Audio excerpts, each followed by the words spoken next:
People often say, love brings pain, but living without love feels like a loss. So better to endure the pain than to suffer the loss. But have you ever asked yourself, why do we accept pain in love? Is it because we're afraid of being alone? Or is it because we believe love will somehow bring us happiness? William Shakespeare, in his timeless classic Romeo and Juliet, once wrote, "These violent delights have violent ends." How true that is. Love can be like a blazing fire, wild, intense, uncontrollable. But just like any wildfire, the stronger it burns, the faster it dies out. So why do we still take the risk? Why do we willingly step into love, knowing full well it might break our hearts? Could it be that what we're truly searching for isn't love itself, but ourselves? People don't just seek love to have someone by their side. They seek love to feel special, to see themselves reflected in the eyes of someone who makes them feel worthy, valued, and cherished. But here's the hard truth. Many people don't love to walk alongside their partner. They love to possess them. The tighter we hold on, the more likely we are to lose them. The more we try to control love, the more it slips away. Today, let's reflect on these questions. How can we love without suffering? How can we love without losing ourselves? Let's embark on a journey to discover the essence of true love. Not a fleeting blaze that burns bright but dies fast, but a steady, warm flame that continues to burn season after season, year after year. Loving the wrong way, a fire that burns out too quickly. Have you ever felt that instant spark of love at first sight?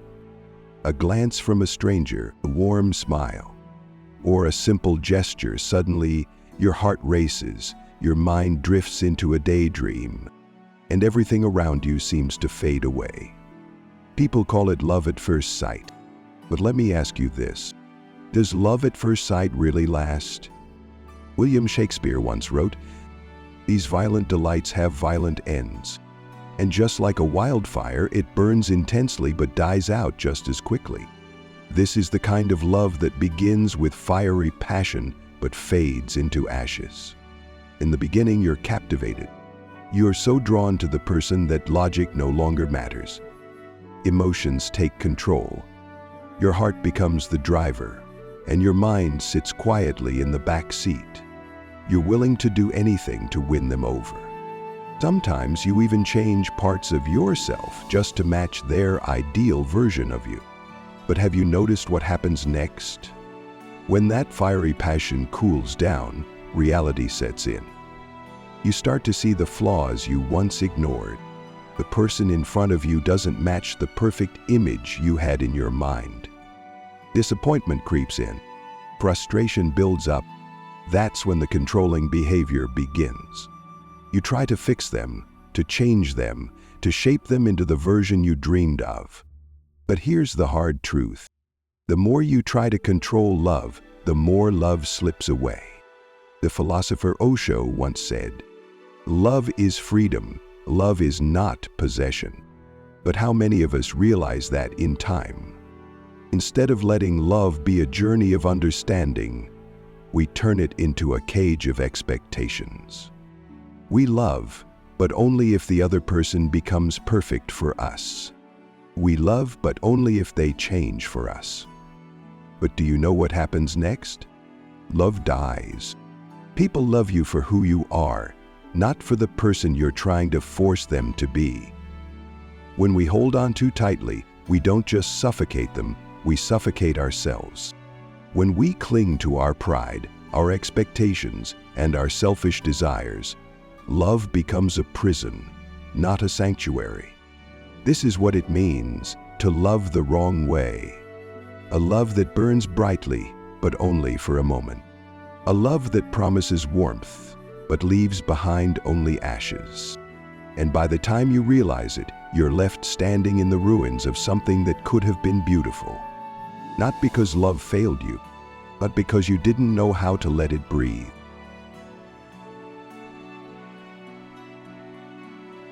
Love is about giving, not taking. When we talk about love, you've probably heard people say, "I love you with all my heart."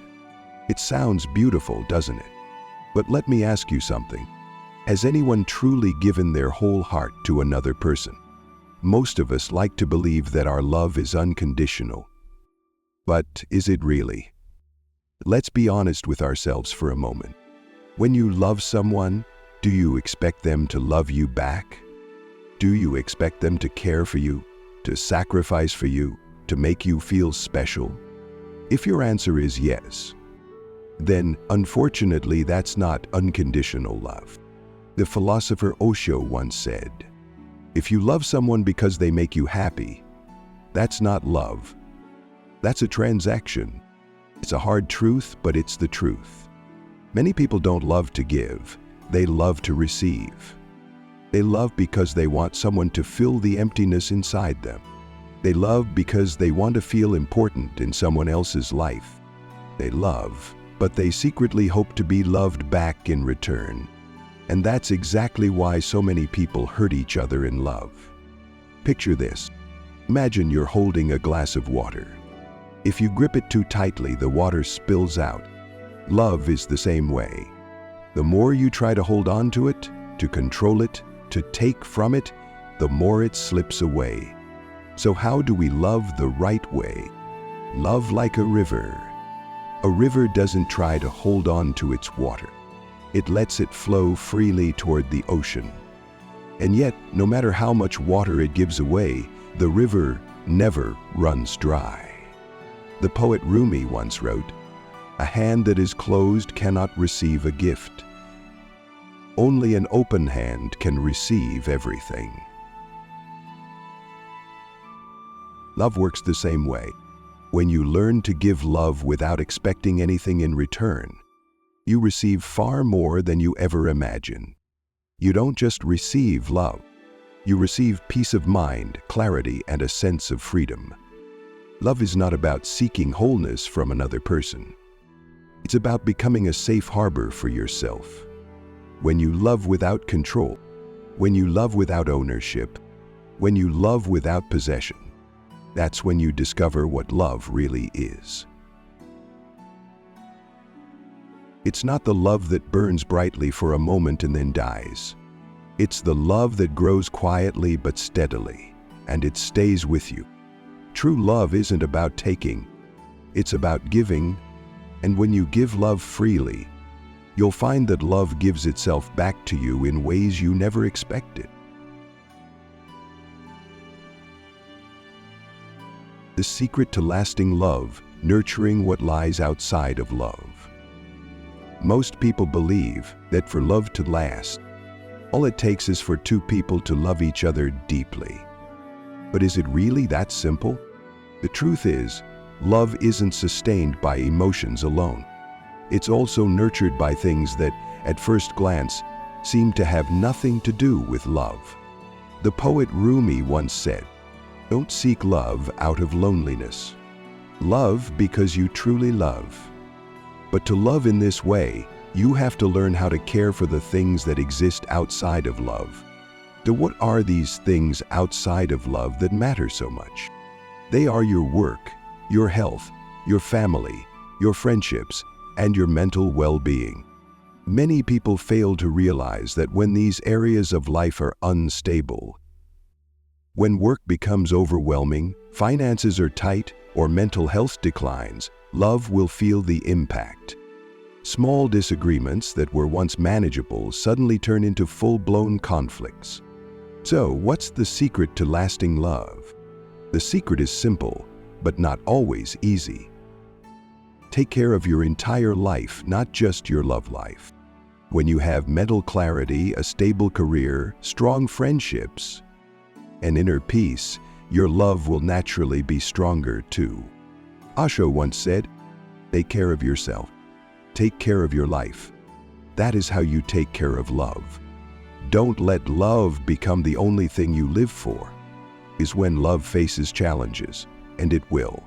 You'll have nothing else to hold on to. If your happiness depends entirely on one person, then you've made yourself a prisoner of that person's actions. Build a full, well-rounded life. Take care of your health. Nurture your passions. Grow your career. Stay connected with family and friends. These things don't just bring you peace of mind. They also serve as the roots that keep love strong. Think of love as the fruit of a tree. The tree only bears fruit because it has strong roots. And those roots, they are your work, your mental well-being, your finances, your health. If the roots are weak, the tree will fall. Taking care of your personal life is taking care of love. So the next time you wonder why two people who loved each other so much still drifted apart, remember this. Most of the time, they didn't walk away from the love itself. They walked away from the stress, the pressure, and the chaos of everything else around it. If you want your love to last, don't just care for the love itself. Care for everything that stands outside of love. Love like it's the first time. Love is not a wildfire that burns bright and fierce. It's a steady flame, one that burns quietly, consistently, and endlessly. The poet Rumi once said, "Love as if it's your first time." What does it mean to love like it's your first time? It means to love with an open heart and a sense of compassion. It means to let love be a journey of companionship and shared growth. Not a transaction, not a form of possession. When you love this way, when you love the right way, you stop fearing pain, because by then you've already made yourself your own safe harbor. You become the place where peace resides. Love like it's the first time. Lift each other up. With an understanding heart, fear no pain. True love is not just a burst of emotion. It's a journey of patience, support, and shared growth. When we learn to let go of our ego, love becomes like rain on dry soil, reviving, nurturing, and full of life. So let me ask you, are you ready to love again? But this time, love like it's your first time.